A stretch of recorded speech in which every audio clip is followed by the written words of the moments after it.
Good morning and welcome to the Financial Optimist. And today I'm asking the question, what age should you be able to retire at?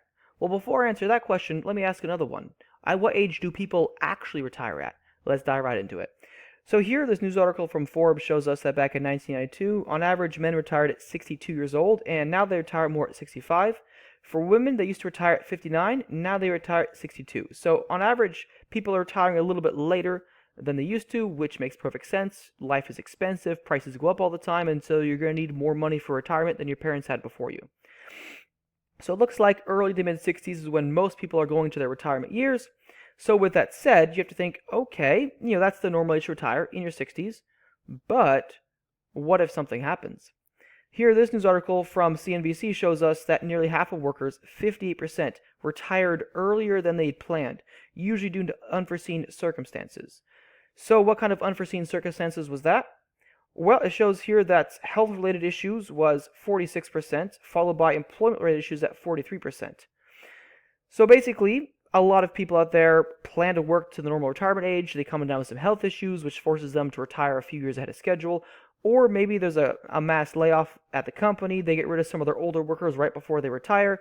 So you may be someone late 50s, early 60s, getting ready to retire in just a couple of years. Suddenly you lose your job, and now you're forced to retire a few years ahead of schedule. Are you able to survive that? Do you have the money? So one thing I like to promote here at the Financial Optimist is the ability to retire as soon as possible. And I achieve this through a very high savings rate. Me, I only spend about 20% of my paycheck. I save and invest the other 80%.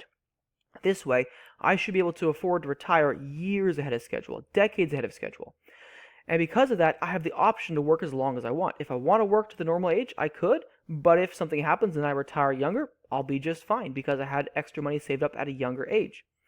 And this is very important because I look at, for example, my grandfather. He came down with some health issues in his 50s. He had to retire early, and he had a few $100,000 to his name. Wasn't quite a millionaire, but he had a comfortable retirement.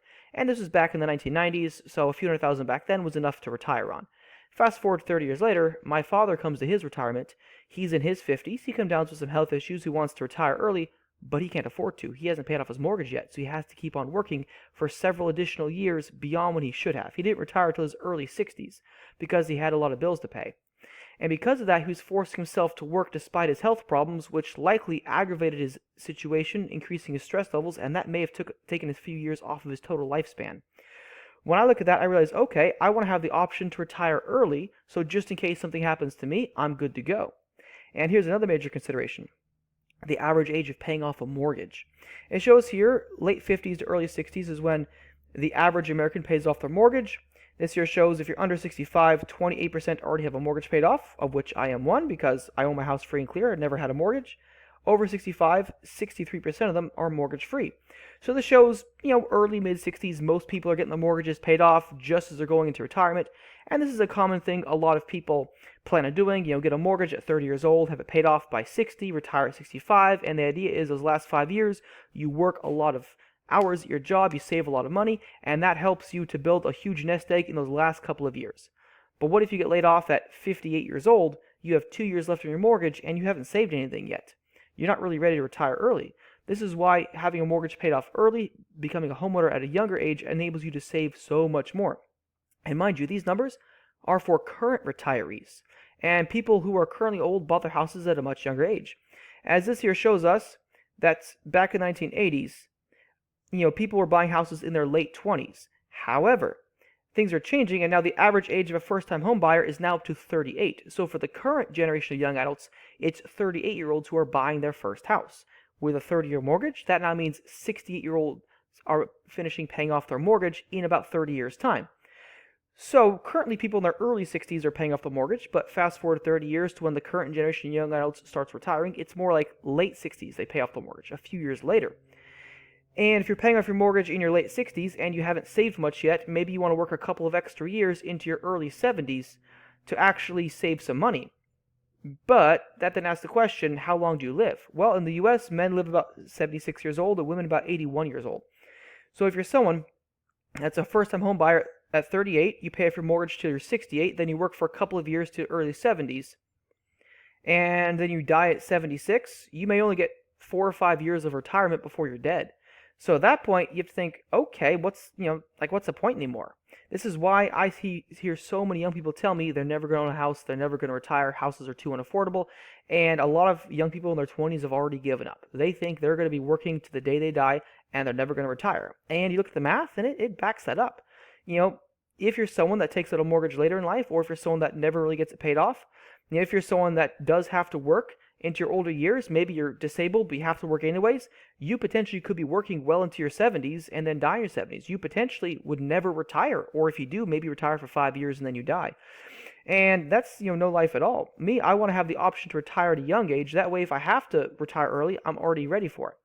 And you look here, it shows that as of 2016, 65% of households under 35 years old were still renting. So if 2/3 of young adults are currently renting, that explains why the average age for home buyers is now up to 38.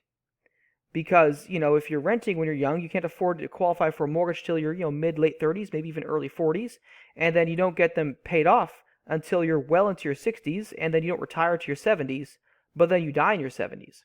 So you look at that, you realize, okay, this, system we have now, it doesn't work anymore. I mean, for people who are current retirees, it worked well decades ago when they were getting started out. But if you're a young man today and you want to actually have a meaningful existence, you're going to have to do a few things. For one, you're going to have to obviously be a hard worker. Like the boomers always tell us, just work hard. Well, that's half the equation. Work hard, yes, that's part of it, but you also have to have a strategy. You have to work hard and have a plan. Those are the two things you have to do. If all you do is work hard, you don't have a plan, you're not going to do well. If all you do is you have a plan and you don't work hard, you're also not going to do well. If you have both, you'll do just fine. So what kind of a plan? Well, you're going to have to make some serious cutbacks in life. Like, do you really need that subscription service? Cut it out. Don't buy a new car, buy a used car. Don't buy a big house, buy a small house. You're going to have to make some serious cutbacks to your lifestyle in order to increase your savings rate. Just like the video I posted a couple days ago, I recommend people have a savings rate of at least 20% or higher. That's really the smallest amount you need to actually build wealth with any meaningful amount of speed. If you have anything less than that, maybe a 5 or 10% savings rate, you can make an emergency fund, but you're not really going to build much wealth. If you can go 20% or higher, you could potentially retire in your 50s with plenty of money to your name. And so if you cut out the expenses you don't need, you save money everywhere it is, and you work hard to increase your income as much as you can, if you do both, that's how you're able to financially make it in life. Especially for someone that wants to have children, the more money you have, the more children you can have.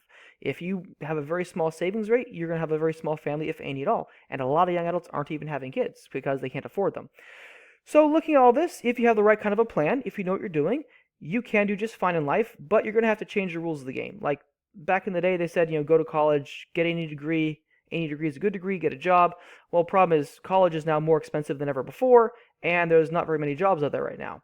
So if you skip college, go straight to the workforce, you save yourself $40,000 of student loans, and you start working full-time a few years ahead of schedule.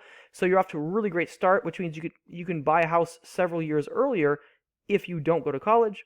And, you can pay off the house several years earlier, save for retirement several years earlier, and, of course, have a higher savings rate all along the way because you're not paying on debt. Like this house behind me here, I could have got a mortgage on it, but I decided to spend several years working hard to save up the money and then pay cash for the house because I didn't want a mortgage. Because I know if you mortgage a house, it doubles the cost of the house with all the interest payments. Instead, I wanted to live the debt-free lifestyle. That way I could retire decades ahead of schedule if I choose to, and I don't have to rent because I'm a homeowner, even though I'm a young man under 35. And, when it comes to this life expectancy, at this point, if I retire, in my 40s or 50s, I've already had a great retirement, already had a great life. I mean, I live in a great life now. I enjoy what I'm doing. But, you don't know what life throws at you, so it's always important to be prepared for the unexpected. If you have any questions, throw them down below. Otherwise, thanks for watching and have a great day.